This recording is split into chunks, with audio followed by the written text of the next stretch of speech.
Transformer का हम लोग शुरुआत करेंगे उसके बेसिक पार्ट्स से। आज तो खैर बेसिक्स है, इंट्रोडक्शन बताऊंगा मैं आप लोग को इसका कि ट्रांसफार्मर क्या होता है, उसके पार्ट्स क्या क्या होते हैं। फिर उसके बाद हम लोग principle of working construction types, इससे क्वेश्चन बनता है। आइडियल एंड प्रैक्टिकल ट्रांसफार्मर देखेंगे, इसी के ऊपर बेस करके आगे का कैलकुलेशन आप समझेंगे, आइडियल के ऊपर बेस। देन उसके बाद ईएमएफ इक्वेशन बहुत इंपॉर्टेंट, इससे डेरिवेशन का टॉपिक का क्वेश्चन बनता है भाई। ट्रांसफॉर्मेशन रेशियो, आगे चल के एमसीक्यूज जब आप पढ़ेंगे ना तो ट्रांसफॉर्मेशन रेशियो बहुत काम आता है। वैसे तो न्यूमेरिकल में भी काम आता है आपकी यूनिवर्सिटी में भी, लेकिन एमसीक्यू में ट्रांसफॉर्मेशन रेशियो का बहुत बड़ा रोल होता है। बहुत सारे क्वेश्चन, ट्रिकी क्वेश्चंस बनते हैं इससे। देन उसके बाद ट्रांसफॉर्मर का operation for no load and on load condition, ठीक है। इक्विवेलेंट सर्किट देखेंगे, refer to primary, refer to secondary वगैरह का। फेजर्स इसके अंदर बड़े इंपॉर्टेंट हैं। एग्जामिनेशन में जब क्वेश्चन आता है 7 नंबर का, 10 नंबर का, 14 नंबर का, तो आपको वहां पर फेजर वो बोले या ना बोले आपको ड्रॉ करके शो करना पड़ता है, तो बड़ा इंपॉर्टेंट है यार। Phasor diagram of transformer for unity, lagging and leading load, different type के लोड्स, यही इसी की मैं बात कर रहा था, ये बहुत ज़्यादा इंपॉर्टेंट है। देन उसके बाद लॉसेस इन ट्रांसफॉर्मर, हालांकि लॉसेस का एक बड़ा फैक्टर आप लोग मैग्नेटिक्स में कवर कर चुके हैं ऑलरेडी कि भाई magnetic losses, fixed losses, constant losses, iron losses जो बोलते हैं, हिस्टेरेसिस एंड एडी करंट्स को, उसके बारे में आप पढ़े हुए हैं। बट स्टिल अभी भी कॉपर लॉस पढ़ना बचा हुआ है और उनको भी थोड़ा सा रिवाइज कर लेंगे, ठीक है। फिर उसके बाद ऑटो ट्रांसफॉर्मर पे आ जाएंगे हम लोग। ऑटो ट्रांसफॉर्मर्स की वर्किंग क्या होती है, कैसे सिंगल वाइंडिंग पे हम लोग प्राइमरी एंड सेकेंडरी किस बेसिस पर निकालते हैं, इस पर टैप चेंजिंग वगैरह का कंसेप्ट जो है वो भी हम लोग देखेंगे। उसके बाद regulation and efficiency calculation, efficiency में ऑल डे एफिशिएंसी का क्वेश्चन भी आता है एग्जामिनेशन में, नॉर्मल एफिशिएंसी का क्वेश्चन भी आता है पेपर में, ठीक है। तो यहां से बनता है आपका पूरा न्यूमेरिकल, ये वाला न्यूमेरिकल पोर्शन है, ये बहुत इंपॉर्टेंट है। ट्रांसफार्मर की रेटिंग, उसकी रेगुलेशन, उसकी एफिशिएंसी, उसकी ऑल डे एफिशिएंसी जो होती है वो सब कितनी रहती है, ये इससे क्वेश्चन पूछता है, ठीक है। फिर उसके बाद हम बेसिक्स देखेंगे 3 फेज ट्रांसफार्मर का, बेसिक्स ऑफ 3 फेज ट्रांसफार्मर। इस पूरे दौरान हम लोग यहाँ पर ट्रांसफार्मर के बेसिक जो पार्ट्स होते हैं, कौन कौन से पार्ट से वो कंस्ट्रक्ट होता है, कि उसके मेजर जो पोर्शंस होते हैं जिससे कि वो वर्किंग करता है, जैसे कि फॉर एग्जांपल उसका कोर टाइप या शेल टाइप हम लोग पढ़ते हैं, तो उसमें डिफरेंस क्यों होता है, उसमें क्या क्या चीज़ का डिफरेंस रहता है। एलवी वाइंडिंग, एचवी वाइंडिंग जो बोलते हैं, वाइंडिंग किस मटेरियल की होती है, जो कोर बनाते हैं वो लैमिनेटेड थिन शीट्स का होता है, कौन से मटेरियल का होता है, कौन सा, क्या उसका कंसिस्टेंसी क्या रहता है, ठीक है। इस तरीके की चीज़ें जो है हम लोग उसमें पूछता है एग्जामिनेशन में, और उसको हम लोग मस्त तरीके से पढ़ेंगे। कोर में कभी कभी पूछ लेते हैं आपको कि कार्बन कंटेंट जो है उसका क्या होता है। वैसे हालांकि ये क्वेश्चन AEJ के पेपर में आता है, यूनिवर्सिटी के लिए जब आप पढ़ेंगे तो अलग से नहीं पूछेगा, लेकिन जब आप डिफाइन करेंगे या डिस्क्राइब कर रहे होंगे तो ऐसा एडिशनल पॉइंट लिखना आपके मार्क्स को कंफर्म बनाता है, तो ये इंपॉर्टेंट होता है, ठीक है। तो चेकर को ये समझ में आता है कि अच्छा स्टूडेंट ने पढ़ाई की हुई है भाई, इसको आता है, इसको ट्रांसफार्मर के बारे में नॉलेज है।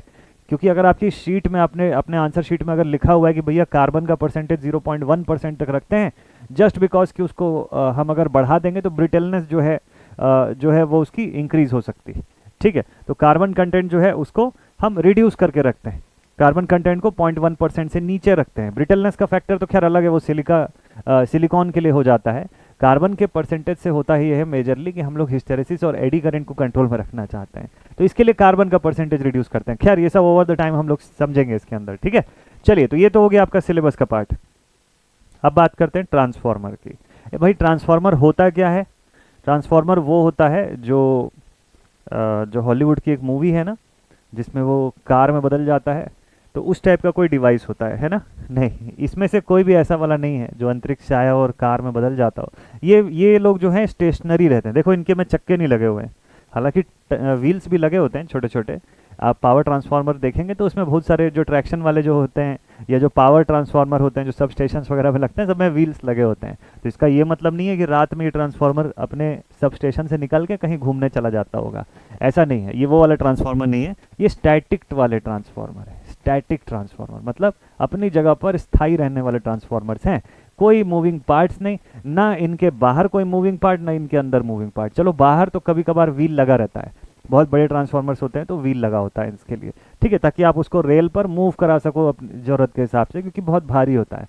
बट अंदर इसके कोई मूविंग पार्ट नहीं होता है, बिल्कुल स्टेशनरी, बिल्कुल स्टैटिक मशीन, बिल्कुल स्टेशनरी मशीन होती है, ठीक है। और इसके बारे में 2-3 बातें।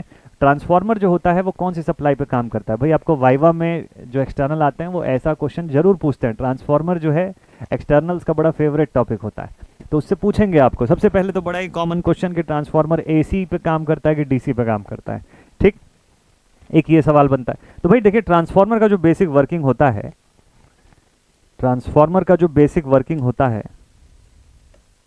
उस पे आएंगे, उससे पहले ट्रांसफार्मर क्या होता है वो तो समझते हैं।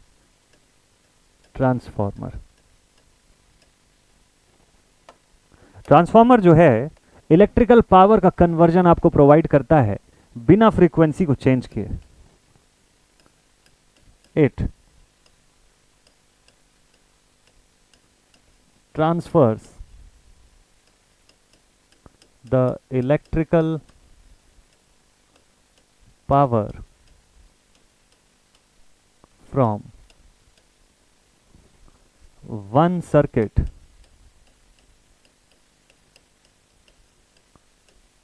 to another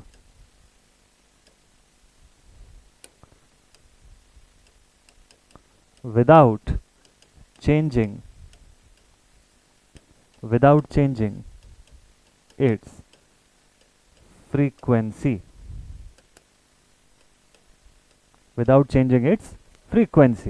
मतलब सप्लाई की फ्रीक्वेंसी को चेंज किए बिना एक सर्किट से दूसरी सर्किट में जो पावर का ट्रांसफर कर सके उसको ट्रांसफार्मर बोलते हैं। तो इसका मतलब ये हो गया कि ट्रांसफार्मर को मैं एक 2 पोर्ट एलिमेंट जैसा दिखा सकता हूं क्या?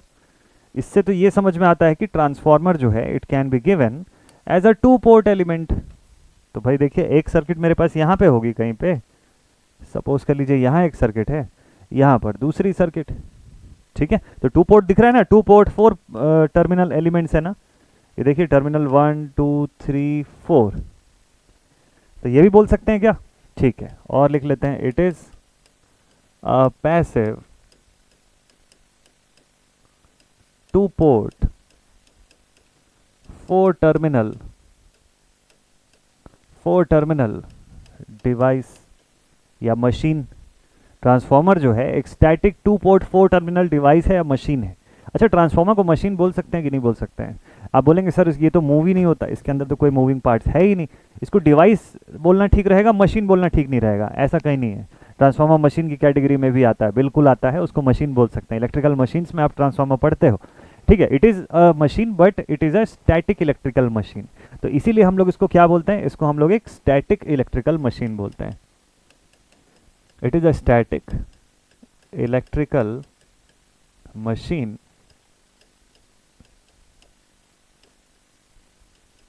which transfers the electrical power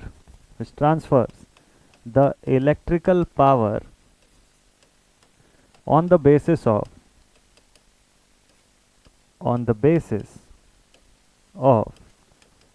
Faraday's law of electromagnetic induction। देखिए ये सारे ऐसे वर्ड्स हैं, ये कुछ ऐसे कंसेप्ट्स मैं आपको इसमें बता रहा हूँ जिसके लिए आपको सिंगल फेज एसी और कम से कम मैग्नेटिक सर्किट्स का पोर्शन पूरा ये आपका पढ़ा हुआ होना चाहिए, तब जाके आपको यहाँ के इस चैप्टर के अंदर मैं मैक्सिमम जो चीज़ें बताऊंगा वो कनेक्ट हो पाएंगी। अगर सपोज कर लीजिए आपने सिंगल फेज एसी नहीं पढ़ा या मैग्नेटिक का पोर्शन नहीं पढ़ा हुआ है तो कनेक्ट करने में थोड़ी दिक्कत होगी, समझ तो आ जाएगा धीरे धीरे करके, बट बहुत सारे टर्म्स में आपको सोचना पड़ेगा कि ये क्या होता था। जैसे Faraday's law of electromagnetic induction, तो इसको हम लोगों ने जब मैग्नेटिक सर्किट में या सिंगल फेज एसी के जनरेशन के समय पढ़ा तो वहां पर हमको ये समझ में आया कि whenever there is a relative motion between a magnetic field, a uniform magnetic field and a set of conductors, तो ईएमएफ इंड्यूस होता है। फैराडे का नियम ये बोलता है कि जब भी किसी सेट ऑफ कंडक्टर्स, मान लीजिए यहाँ पे सेट ऑफ कंडक्टर्स है और हमारे पास एक यूनिफॉर्म मैग्नेटिक फील्ड है, इनके बीच अगर आप इंटरेक्शन करवाते हो किसी भी तरीके से, रिलेटिव मोशन करवाते हो, तो उस कंडीशन में ईएमएफ का इंड्यूस होना तय है किसके भीतर? इलेक्ट्रिकल कंडक्टर्स के भीतर, ठीक है। EMF will start getting induced. वो ईएमएफ का इंडक्शन जो होगा इसका एक्सप्रेशन होगा E is equals to NdΦ/dt, या फिर आप इसको लिख सकते हो, अब लेंज लॉ का एग्जिस्टेंस यहां से आता है कि -NdΦ/dt। इस तरीके से आप एक्सप्रेस करते हो कि भाई ईएमएफ जो इंड्यूस होगी उसकी मैग्नीट्यूड डिपेंड करेगी कि उस समय कितनी फ्लक्स का लिंकेज हो रहा है। तो the magnitude of EMF will be dependent upon the flux linked in the coil या flux linked with the conductor.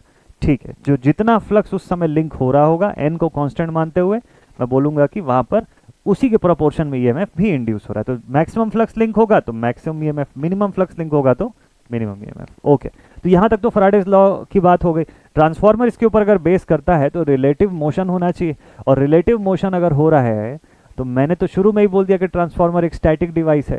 ये बात तो मैच नहीं हो रही है सर। एक तरफ आप बोलते हो कि ट्रांसफार्मर एक स्टैटिक डिवाइस है, स्टैटिक मशीन है, दूसरी तरफ बोलते हो कि there has to be a relative motion, क्योंकि वो तो फैराडे के नियम के ऊपर बेस्ड है। तो यहाँ पर ईएमएफ के इंड्यूस होने का तरीका ही अलग है। ईएमएफ बेसिकली दो तरीकों से इंड्यूस हो सकती है, एक होता है स्टैटिकली इंड्यूस्ड ईएमएफ और दूसरा होता है डायनामिकली इंड्यूस्ड ईएमएफ। ठीक, देखिए ईएमएफ का इंडक्शन, ईएमएफ सर्किट में इंड्यूस कैसे होती है, INDUCE। अच्छा, ईएमएफ इंड्यूस कैसे होती है, इसके इंड्यूस होने के पीछे का क्या साइंस है भाई, इसके इंड्यूस होने के पीछे का क्या पॉइंट हो सकता है। तो ईएमएफ दो तरीकों से इंड्यूस हो सकती है। फैराडे का नियम ही दो मेथड से लग सकता है। एक होता है dynamically induced, dynamically induced EMF, और दूसरी तरफ होता है स्टैटिकली इंड्यूस्ड ईएमएफ। या तो ईएमएफ डायनामिक फॉर्म में इंड्यूस हुई या स्टैटिक फॉर्म में इंड्यूस हुई। ठीक है, तो जितनी भी आप रोटेटिंग मशीन्स के बारे में पढ़ते हो ना, जैसे कि आप मोटर पढ़ रहे हो, जनरेटर्स पढ़ रहे हो, वहां पर क्या होता है कि डायनामिकली इंड्यूस्ड ईएमएफ होता है। वहां पे फिजिकली मशीन को घूमना पड़ता है, मशीन के अंदर का कोई रोटेटिंग पार्ट किसी स्टेशनरी पार्ट के रिस्पेक्ट में घूम रहा होगा, और जब इन दोनों का इंटरेक्शन हो रहा है, किसका, मैग्नेटिक फील्ड का और सेट ऑफ कंडक्टर्स का, तो उस कंडीशन में कंडक्टर्स के भीतर ईएमएफ का इंडक्शन हो रहा है, वहां समझ में आता है। लेकिन ये स्टैटिकली इंड्यूस्ड ईएमएफ कहां से आ गया। स्टैटिकली इंड्यूस्ड ईएमएफ में कोई रोटेटिंग पार्ट नहीं होता, मशीन हमारी स्टेशनरी रहती है, जो कॉइल है वो भी स्टेशनरी, यानी कि कंडक्टर भी स्टेशनरी, और जो मैग्नेटिक फील्ड है वो भी स्टेशनरी है। जब दोनों ही स्टेशनरी है तो उस कंडीशन में ईएमएफ कैसे इंड्यूस होगी। तो वहां पर एक काम करना पड़ता है कि जो मैग्नेटिक फील्ड होगा उसको टाइम वेरिंग नेचर का हो जाना चाहिए, उसको टाइम वेरिंग नेचर का क्रिएट करना पड़ेगा आपको। ठीक है, तो जो मैग्नेटिक फील्ड आप बनाओगे वहां पर वो टाइम वेरिंग नेचर का होना चाहिए। अब चूंकि हम इलेक्ट्रिकल फॉर्म में ही पूरा मैग्नेटिक फील्ड क्रिएट करते हैं, इलेक्ट्रोमैग्नेटिक फील्ड के फॉर्म में हम लोग उसको देखते हैं, तो जिस इलेक्ट्रिकल सप्लाई से आप उसको क्रिएट करोगे that has to be varying with respect to time. वो जो इलेक्ट्रिकल सप्लाई है उसका समय के साथ वेरी किया जाना ज़रूरी है, क्योंकि जब वो समय के साथ वेरी करेगी तो उससे बनने वाला मैग्नेटिक फील्ड जो होगा वो भी टाइम वेरिंग इन नेचर होगा। और जब टाइम वेरिंग नेचर का magnetic field stationary set of conductors से लिंक करेगा तो वो फिर से ईएमएफ इंड्यूस करेगा on the basis of Faraday's law of electromagnetic induction. तो इस वजह से यहाँ पर भी Faraday's law of electromagnetic induction valid होता है, और इसी वजह से आप अभी तक समझ गए होंगे इस पॉइंट तक कि क्यों आपको ऑल्टरनेटिंग करंट सप्लाई सोर्स की ज़रूरत पड़ती है। ये फैसिलिटी जो आपको यहाँ दिख रही है, टाइम वेरिंग नेचर की फील्ड, वो आपको डीसी सप्लाई में कभी नहीं मिलेगी। ये चीज़ डीसी सप्लाई से नहीं पॉसिबल है, क्योंकि एक तरफ आपका मशीन जो है वो भी स्टेशनरी है, कोर भी स्टेशनरी है, कॉयल भी स्टेशनरी है ना, मतलब सॉरी, कॉयल और मैग्नेटिक फील्ड दोनों स्टेशनरी है, और सप्लाई भी आपकी स्टेडी स्टेट की हो गई। तो उस कंडीशन में नहीं इंड्यूस हो सकता, ईएमएफ का इंडक्शन ही नहीं होगा।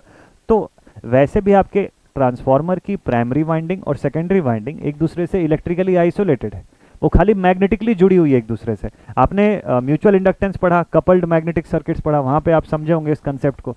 देखिए, तो जब मैं आपको ऐसे 2 पोर्ट के फॉर्म में दिखा रहा हूँ तो आप देखिएगा यहाँ पे कोई इलेक्ट्रिकल कनेक्शन नहीं है दोनों के बीच में, यहाँ पे खाली ये लोग मैग्नेटिकली लिंक्ड है, इलेक्ट्रिकली तो अलग अलग है दोनों के दोनों। इलेक्ट्रिकली इस फर्स्ट पोर्ट का सेकंड पोर्ट से कोई लेना देना नहीं है। ठीक है, तो ये ट्रांसफार्मर का थोड़ा सा बेसिक्स था कि इस तरीके से, इस हिसाब से ट्रांसफार्मर काम करता है। तो आपको इंटरव्यू वाइवा में पूछते हैं कि भाई डीसी पे क्यों नहीं काम करता है, आप बता सकते हैं कि डीसी पर Faraday's law of electromagnetic induction कैसे आप यूज़ करें, मतलब कैसे वहाँ पर प्रैक्टिकली क्रिएट कराएंगे जब कोई रोटेटिंग पार्ट है ही नहीं आपके पास। तो ठीक है, चलिए, ये एक फैक्टर हो गया। दूसरा, ट्रांसफार्मर जो होता है ये क्या करता है, ट्रांसफार्मर जो है पावर का ट्रांसफर कर रहा है एक सर्किट से दूसरी सर्किट में। ठीक, तो मतलब इलेक्ट्रिकल इनपुट ले रहा है और इलेक्ट्रिकल आउटपुट दे रहा है। कभी कभी क्या होता है, फर्स्ट ईयर में क्या होता है कि बहुत सारे बच्चे एकदम नए नए अभी कॉलेज से आए, स्कूल से आए होते हैं, घबराए हुए से एकदम रहते हैं। अचानक से जब इंटरव्यूअर पूछ लेता है वाइवा में कि बताओ ट्रांसफार्मर क्या करता है, तो पहला रिप्लाई जो किसी बच्चे का आता है, मतलब max most of the cases में अगर किसी ने ध्यान नहीं दिया है पढ़ने में, तो उसका पहला रिप्लाई ये आता है कि ट्रांसफार्मर सर एसी को डीसी में कन्वर्ट कर देता है। कई बार, एक दो बार नहीं, मतलब 50-60 से ज़्यादा बार मैंने ये रिप्लाई जो है उसमें वाइवा में सुना हुआ है, 100 से ज़्यादा बार मैंने सुना हुआ है ये वाला रिप्लाई। तो बट ठीक है, इसमें घबराना नहीं है, वो रेक्टिफायर का काम होता है। हम जब पढ़ते हैं किसी चीज़ को ना, तो उसको प्रेशर लेके नहीं पढ़ना है। अब पहले ही आप सेमेस्टर में आपको आपका सीनियर जो है, आपके सीनियर ने डरा दिया कि भैया इसमें देख लो, बेसिक इलेक्ट्रिकल बड़ा कठिन सब्जेक्ट है, ये निकल जाए तो बाकी के 4 सब्जेक्ट तो वैसे ही निकल जाएंगे। यहाँ से दिक्कत शुरू हो जाती है। तो ये सब चीज़ें ना अपने दिमाग में बिल्डअप मत होने दीजिए।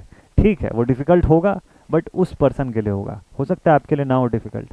ठीक है, सबका अपना अपना पोटेंशियल होता है, तो हमको घबराना नहीं है। आप जो भी सब्जेक्ट पढ़ रहे हो, जो भी चीज़ें पढ़ रहे हो, उसको मतलब ऐसा समझ के चलिए कि ये वो चीज़ के बारे में आप पढ़ रहे हो जो हर जगह पर आपको दिखाई देता है। ऑलमोस्ट कितने ही जगह पे आपने ट्रांसफार्मर आज तक देखा होगा, जब आप इसके बारे में पढ़े भी नहीं थे तब से इसका नाम जानते हैं। तो ये वो डिवाइस है, तो इसके बारे में पढ़ने में क्यों आपको तकलीफ होगी, बहुत आराम से आप पढ़ लोगे अच्छे से। ठीक है, चलिए, तो ईएमएफ के इंडक्शन का प्रिंसिपल हम लोग समझ गए, ट्रांसफार्मर के बारे में जान गए कि अच्छा पावर का ट्रांसफर कर रहा है, लेकिन फ्रीक्वेंसी को नहीं बदलता है। फ्रीक्वेंसी अगर इनपुट साइड पे 50 हर्ट्ज है, आउटपुट पे भी 50 हर्ट्ज ही आपको मिलने वाली है। चलो ठीक है, फ्रीक्वेंसी को नहीं बदला। पावर को एक से दूसरे में बदलने की क्या जरूरत है, एक तरफ तो पावर आ ही रहा है ना कुछ, उसको ट्रांसफॉर्म करके दूसरी तरफ भेज के हम क्या फ़ायदा कर लिए। देखिए वहाँ पर क्या होता है कि ट्रांसफार्मर से हम लोग स्टेप अप और स्टेप डाउन भी करवा सकते हैं। ठीक है, स्टेप अप करवा सकते हैं यानी कि इंक्रीज करा सकते हैं आउटपुट को, इनपुट कम रहेगा आउटपुट को बढ़ा सकते हैं हम लोग, या फिर स्टेप डाउन कर सकते हैं कि इनपुट वोल्टेज जो है वो बहुत हाई रही और हम आउटपुट को रिड्यूस करवा दिए। ये भी चीज़ वहाँ पे पॉसिबल होता है, बट खैर वो तब जानेंगे जब उसके टाइप्स पे पहुँचेंगे, अभी वो दूर है वो पॉइंट। फिलहाल के लिए हम देखते हैं कि ट्रांसफार्मर के अंदर होता क्या है, ऐसा क्या क्या चीज़ें इसके अंदर लगी होती है जिनको मिला करके एक कंप्लीट ट्रांसफार्मर बिल्डअप होता है। ठीक है, चलिए चलिए ट्रांसफार्मर के दर्शन कराते हैं आपको। चलिए देखते हैं। सिंगल फेज ट्रांसफार्मर ये वाला यहाँ पे आपको दिखाई दे रहा है, इधर पर आपको 3 फेज का ट्रांसफार्मर दिखाई देगा। ठीक है, तो चलिए ठीक है, पहले तो सिंगल फेज 3 फेज छोड़ते हैं, पहले तो सिर्फ देखते हैं कि क्या है ट्रांसफार्मर में। तो ट्रांसफार्मर पे यहाँ पे आपको क्या क्या दिखाई दे रहा है, ये बड़ा सा एक सीमेंस कंपनी का लगता है कि ट्रांसफार्मर लगा हुआ है यहाँ पर, इसके खूब सारे पार्ट्स हैं, इन सब पार्ट्स का नाम लिखा हुआ है। ऊपर एक ऐसे टैंक जैसी लगी हुई है, यहाँ पे ऐसे खूब सारे है ना, खूब सारे ऐसे वो ऐसे क्रिसमस वाले ट्री जैसे होते हैं ना, ऐसे फॉरेन वॉरेन में कंट्रीज में ऐसे वाले पेड़, उस टाइप का कुछ दिखाई दे रहा है ना। ठीक है, ये इंसुलेटिंग सेक्शन है, पढ़ेंगे इसके बारे में अभी। और ये ऐसे बड़ी सी टैंक जो है वो दिखाई दे रही है, पता नहीं इसके अंदर क्या क्या रहता है, इतना बड़ा टैंक क्यों लगाना पड़ता है ट्रांसफार्मर के लिए। ठीक है, यहाँ छोटा सा ट्रांसफार्मर आप देखते होंगे जो इलेक्ट्रॉनिक सर्किट्स वगैरह के अंदर ऐसा ट्रांसफार्मर आपको दिखता होगा, आजकल इससे भी छोटा आता है और ज़्यादा छोटा। तो यहाँ पे भी आप देखेंगे इसको, कभी अगर आपने स्टेप को रिमूव किया होगा, जो कि किया ही होगा क्योंकि आप लोग इंजीनियर हो, तो कभी ना कभी तो पाला पड़ा होगा इस ट्रांसफार्मर का आपसे, और फिर आपसे टकराने के बाद ये कहाँ बचेगा, इसका टेप वेप तो रिमूव होना ही है। इंजीनियर हो, बिना इसको ओपन करके देखे आप कैसे मानोगे। तो इसको आई बिलीव कि मतलब बिलीव क्या, मैं जानता ही हूँ कि आप लोग इसको कभी ना कभी हटा करके देखे होंगे कि अंदर क्या है। तो खूब सारे तांबे की तार ऐसे लपेटे हुए इसके ऊपर दिख रही होगी, तो समझ में आएगा वाइंडिंग है। फिर यहाँ पे अगर आप ध्यान से देखें तो खूब सारे पतले पतले ऐसे शीट्स हैं जिनको कि जोड़ के मिला करके एक ऐसे मोटा सा कोर जैसा सेक्शन बनाया गया है, और इसको होल्ड करके रखने के लिए ताकि ये पतली पतली प्लेटें अलग ना हो जाए एक दूसरे से, यहाँ पर टाइट से स्क्रू वगैरह लगा करके रखा गया, और नीचे इसका स्टैंड है, इसी स्टैंड के बेसिस पे इसको सर्किट में जहाँ लगाना है लगाते हैं हम लोग। ठीक, यहाँ पर इसके पोर्ट बना के रखे गए, इसी पोर्ट से हम कनेक्शन आउटपुट इनपुट जो भी है वो प्रोवाइड करते हैं या आउटपुट लेते हैं इससे। ठीक है, ये तो चलो थोड़ा बहुत बेसिक सा जनरल सा हो गया। लेकिन जो ट्रांसफार्मर बाहर हम देख करके आते हैं वो तो बड़ा खतरनाक सा दिखता है, ऑयल वॉयल ऐसे बहता रहता है साइड से, कहीं से हल्की स्पार्किंग होती रहती है, बड़े बड़े बुश रहते हैं, कुछ हल्की सी हमिंग सी आवाज़ आती रहती है उसके अंदर से, तो डरावना सा दिखता है ना। क्या होता है उसके अंदर, चलो देखें, तो देखें थोड़ा सा और ऑपरेट करते हैं। ट्रांसफार्मर के पार्ट्स पे आते हैं जरा, लेट्स सी क्या क्या पार्ट्स से बनता है। आज तो बेसिक्स है, इंट्रोडक्शन का पार्ट है, तो थोड़ा थोड़ा सा जानते हैं इनके बारे में कि क्या क्या चीज़ें होती हैं। फैमिलियराइज तो होते हैं, पहले जानना तो सीखें कि है क्या, इसमें होता क्या है। देखिए यहाँ पर ये वाले जो सेक्शंस रहते हैं जो ऐसे पेड़ की तरह दिखाई दे रहे थे हमको, इनको कहते हैं बुशिंग, इन सबको बुशिंग्स कहा जाता है। बुशिंग का काम होता है सप्लाई को कैरी करना, करंट को इनकमिंग लाना या आउटगोइंग भेजना, दोनों चीज़ के लिए हमको बुशिंग्स की ज़रूरत पड़ती है। ठीक है, तो जो ट्रांसफार्मर का इंटरेक्शन बाहर की दुनिया से जो होगा वो बुशिंग के माध्यम से ही होता है, ठीक है। So through the bushings the transformer is going to interact with the outer world. अब चाहे वो उसको इनकमिंग इनपुट सप्लाई दे दो या वो आउटपुट दे रहा है, दोनों ही बुशिंग के थ्रू हम अचीव करते हैं, ठीक। अब बुशिंग्स में अगर आप थोड़ा सा ध्यान दे रहे होंगे तो यहाँ पे आप देखेंगे यहाँ पे ऐसे बड़े बड़े बुशिंग्स लगे हुए हैं और इसके सामने यहाँ पे छोटे छोटे बुशिंग्स लगे हुए हैं। तो मैंने अभी जस्ट आपको कंसेप्ट एक बताया कि ट्रांसफार्मर जो होता है वो पावर को लो से हाई, हाई से लो, मतलब वोल्टेज जो है स्टेप अप भी कर सकता है उसको और स्टेप डाउन भी कर सकता है, ठीक है। दोनों ही फैसिलिटीज के अंदर अवेलेबल है। स्टेप अप ट्रांसफार्मर होगा तो क्या करेगा, तो भाई हमारा इनपुट जो वाइंडिंग है वो थोड़ा सा होगा, कम नंबर ऑफ टर्न्स वाला होगा, जबकि हमारे पास जो आउटपुट साइड की जो वाइंडिंग है वो ज़्यादा नंबर ऑफ टर्न्स को होल्ड करेगी। Let us suppose this is our primary side and this is our secondary side. तो ऑब्वियसली आपको दिखाई दे रहा है कि प्राइमरी साइड का number of turns is smaller than secondary side का नंबर ऑफ टर्न्स। तो ऑब्वियसली जो ईएमएफ इंड्यूस होगा सेकेंडरी पर वो ज्यादा होगा। अगर फ्लक्स चेंज बिल्कुल सेम है तो भाई E is equal to N D phi by D T आप लिखते हो ना, N D phi by D T. तो बताइए E1 और E2 में कंपेयर करना हो तो मुझे नंबर ऑफ टर्न जिधर ज़्यादा मिलेगा उधर ही ईएमएफ इंड्यूस भी ज़्यादा ही मिलेगी मुझको। तो इस तरीके से ये लोग आउटपुट जो है उसको इंक्रीज करते हैं और इसका वाइस वर्सा भी होता है कि हो सकता है कि यहाँ से आप इनपुट प्रोवाइड कर दो तो इधर आउटपुट जो है आपको रिड्यूस होकर मिले। नंबर ऑफ टर्न्स बहुत बड़ा मैटर करता है, बहुत फैक्टर करता है और इसी के ऊपर जो रेशियोज हैं वो भी हम लोग पढ़ेंगे कि ट्रांसफॉर्मेशन रेशियो वगैरह और बाकी चीज़ें जो है वो क्या होती है, किस पर डिपेंड करती है। बट फिलहाल देखते हैं इसमें क्या है। तो बड़ा सा टैंक लगा हुआ है, इसके आसपास ऐसे रेडिएटर लगा हुआ है, कार वार के अंदर जो रेडिएटर लगा रहता है ऐसा रेडिएटर्स दिखाई दे रहा है। कूलिंग ट्यूब भी बनी हुई है जिसके अंदर से कुछ सर्कुलेट होता होगा कोई लिक्विड, ठीक। एक टैंक जैसा सेक्शन है, ऊपर से सप्लाई लेने का आउटपुट बना हुआ है, बुशिंग्स वगैरह लगी हुई है। अच्छा, एक बुशिंग थिक है, एक बुशिंग जो है वो थिन है। वो क्या चीज़ को शो करती है, देखिए मान लीजिए आपके पास एक स्टेप अप ट्रांसफार्मर है। ये अगर स्टेप अप ट्रांसफार्मर है तो आप देखिए कि प्राइमरी साइड पे मैंने कम नंबर ऑफ टर्न्स की सेक्शन लगा रखी है, जबकि सेकेंडरी पे मुझे ज़्यादा नंबर ऑफ टर्न्स जो है वो मिल रहा है। तो अगर मैं प्राइमरी में सप्लाई दे रहा हूँ तो ये मेरा LV साइड होगा, लो वोल्टेज साइड। यहाँ पे वोल्टेज कम होगा, मान लीजिए 220 वोल्ट। और दूसरा जो है this is known as my HV side. क्यों HV side, high voltage side क्यों? क्योंकि ये ज़्यादा वोल्टेज बना के निकाल रहा है बाहर। हो सकता है कि ये 11 kV का आउटपुट दे रहा होगा, 11,000 वोल्ट। तो 220 वोल्ट का इनपुट ले रहा है और 11,000 का या 132 kV का, खैर बहुत ज़्यादा है बट उतना सप्लाई जो है वो आउटपुट में दे रहा है मुझको।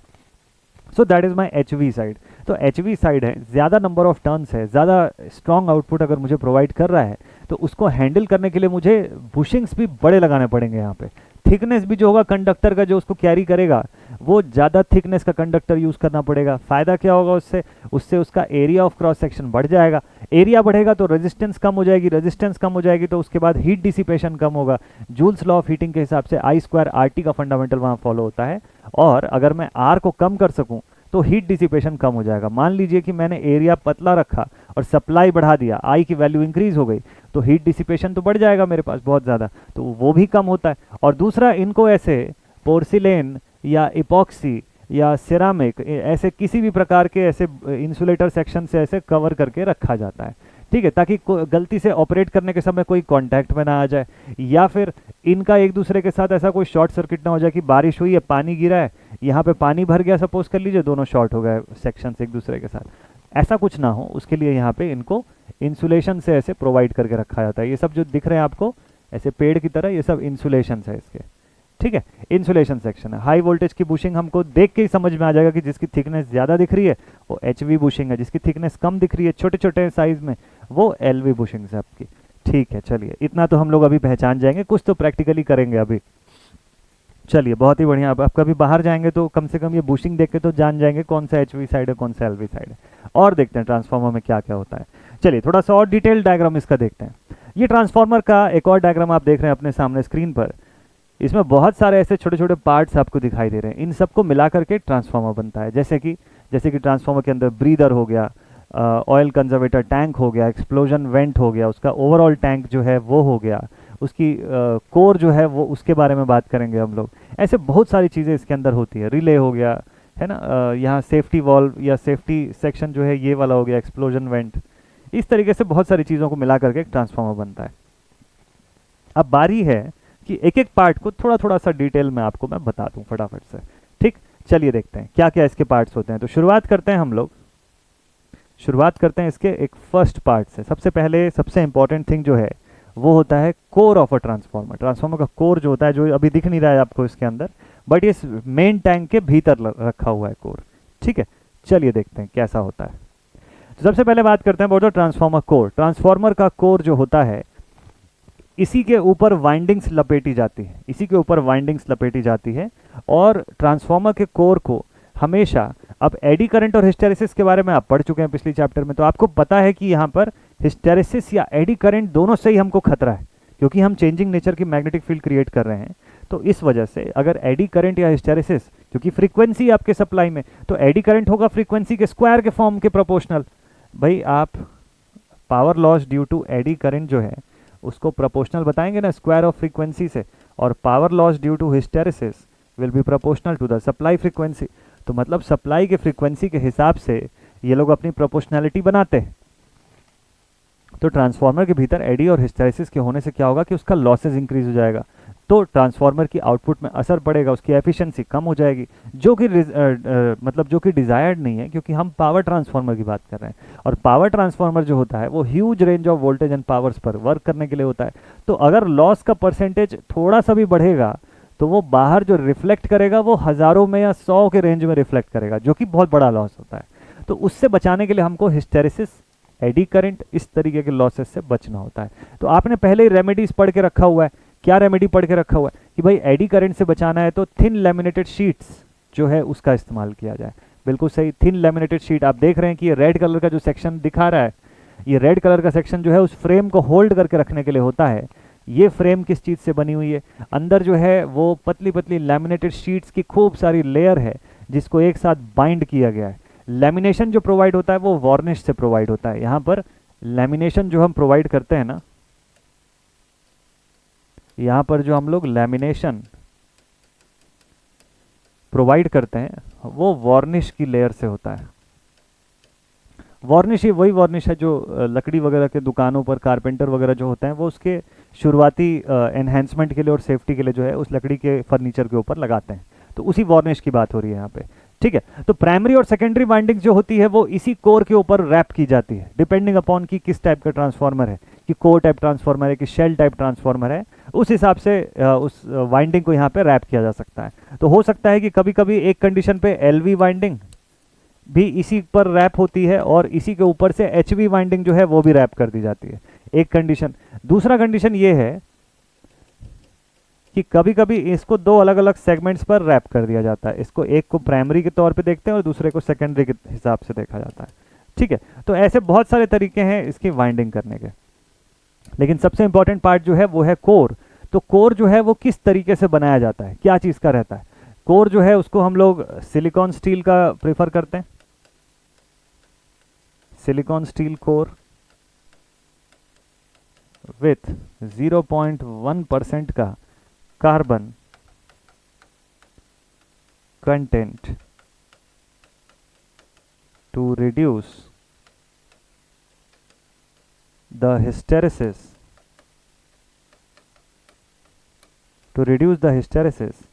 and eddy currents,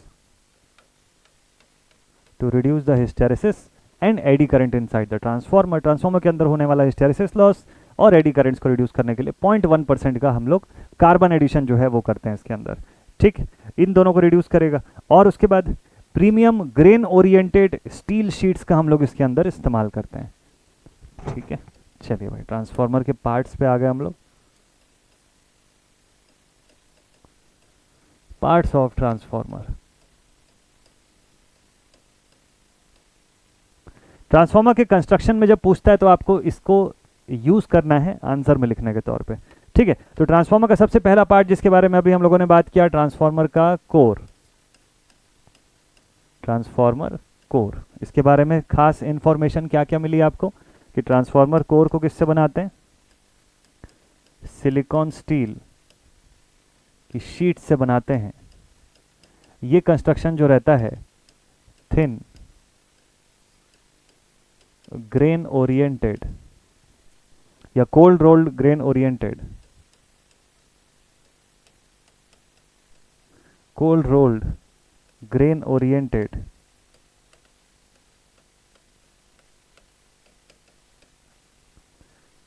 steel sheets, इसका इस्तेमाल करते हैं जो कि एडी करंट, हिस्टेरेसिस, इन सबको रिड्यूस कर सके।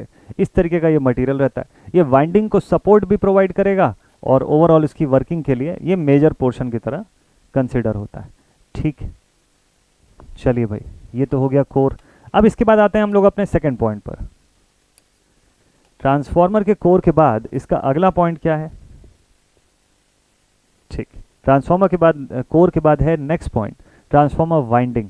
ट्रांसफॉर्मर की वाइंडिंग क्या होती है भाई? वाइंडिंग ऑब्वियसली कॉपर के कंडक्टर्स वगैरह जो हैं, दो टाइप के हम लोग कंडक्टर मटेरियल्स को यूज़ करते हैं। जरूरी नहीं है कॉपर, एल्यूमिनियम का भी इस्तेमाल होता है। यहाँ पे ये दोनों ही कंडक्टर्स का इस्तेमाल किया जाता है, दोनों में से किसी का भी इस्तेमाल कर सकते हो आप, बट कॉपर ज़्यादा प्रीफर्ड रहता है as compare to aluminium. Obviously resistivity का रीजन तो सबसे इंपॉर्टेंट है ही। सो नेक्स्ट हो गया इसका वाइंडिंग। ट्रांसफार्मर की वाइंडिंग जो होती है वो कंसिस्ट करती है कॉपर के n नंबर ऑफ टर्न्स का वाइंडेड सेक्शन या फिर एल्यूमिनियम का n नंबर ऑफ टर्न्स का वाइंडेड सेक्शन। तो यहां पर कॉपर और aluminium wires are wrapped around the core, are wrapped around the core। ठीक है, अच्छा, कोर के अक्रॉस क्यों रैप किया जाता है? कोर के अराउंड रैप करने से फायदा ये होता है कि ओवरऑल इंडक्टेंस को वो इंक्रीज कर सकता है। एक n नंबर ऑफ टर्न्स का सोलेनॉइड विदाउट एनी कोर और दूसरी तरफ n नंबर ऑफ टर्न्स का सोलेनॉइड विथ अ कोर, और खास तौर पे कोर भी कौन सा? फेरोमैग्नेटिक मटेरियल का कोर। इन दोनों में डिफरेंस ये है कि जो फेरोमैग्नेटिक मटेरियल का जो कोर होगा वो बहुत अच्छा इंडक्टेंस प्रोवाइड करेगा, बहुत ज़्यादा बेटर आउटपुट प्रोवाइड करेगा as compare to this air cored transformer sections. तो ये एक डिफरेंस होता है। अभी आगे चल के हम लोग वाइंडिंग के बारे में और डिटेल में पढ़ेंगे। आगे आने वाली क्लास में आपको ये सब के बारे में और बढ़िया तरीके से मैं बताऊंगा। ट्रांसफॉर्मर के सभी पार्ट्स के बारे में मस्त से पढ़ते हुए ही हम लोग शुरुआत करेंगे क्लास के।